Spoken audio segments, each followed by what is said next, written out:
sekarang tanpa berlama-lama kita langsung masuk aja ke ceritanya ya. Check it out.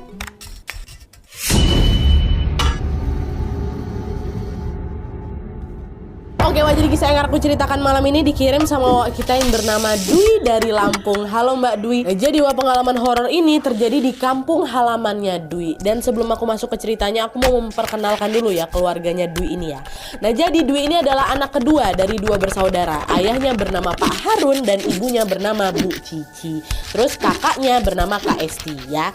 Nah, kejadian horor ini bermula pada tahun 94. Ceritanya pada saat itu Pak Harun dan Bu Cici ini baru saja membangun rumah di sebuah lahan kosong yang ada di kawasan pemukiman.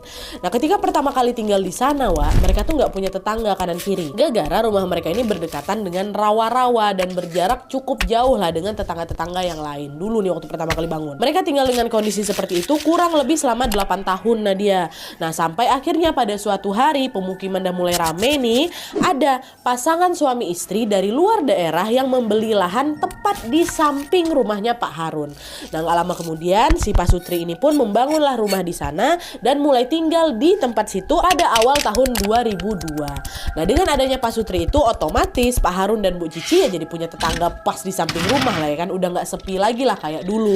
Nah, semenjak tetangganya ini pindah ke sana, Bu Cici jadi mikir, wah kayaknya mereka bakal ngundang kita nih buat tasyakuran. Yaudah nanti sekalian aja lah aku kenalan sama mereka gitu. Dan FYI Nat, menurut tradisi masyarakat aku di situ, setiap ada tetangga yang baru pindah, yang pindah ini biasanya akan mengadakan doa bersama supaya bisa dijauhkan dari gangguan-gangguan mistis yang ada di tempat situ dan juga biar bisa akrab lagi sama warga-warga lain. Ditunggu 1 hari, 2 hari, 3 hari sampai berminggu-minggu. Kok tetangga baru ini belum juga ngadain tasyakuran nih, belum ngadain syukuran seperti apa yang diharapkan. Nah, selain dia ngadain tasyakuran, Pak Sutri ini juga belum memperkenalkan dirinya secara resmi kepada warga sekitar. Mamanya Wawa juga nggak dikenalkan diri gitu loh.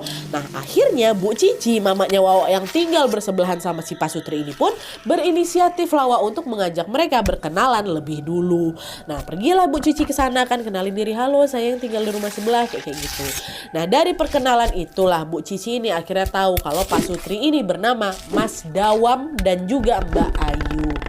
Di mata para tetangga, mereka berdua ini adalah tipikal Pak Sutri yang lumayan tertutup gitu loh. Mereka ini jarang mengikuti acara yang diadakan sama warga kampung dan jarang sekali ikut sholat berjamaah di masjid ya. Nah, meskipun terkesan menutup diri, Bu Cici, mamanya Wawa ini tetap berhubungan baik dengan mereka sebagaimana tetangga pada umumnya. Secara mereka juga sebelah-sebelahan ya kan. Nah, setelah 1 tahun tinggal di sana, pada awal tahun 2003, Mbak Ayu ini hamil anak pertama, Semenjak hamil ini Mbak Ayu yang tadinya tertutup jadi sering berinteraksi sama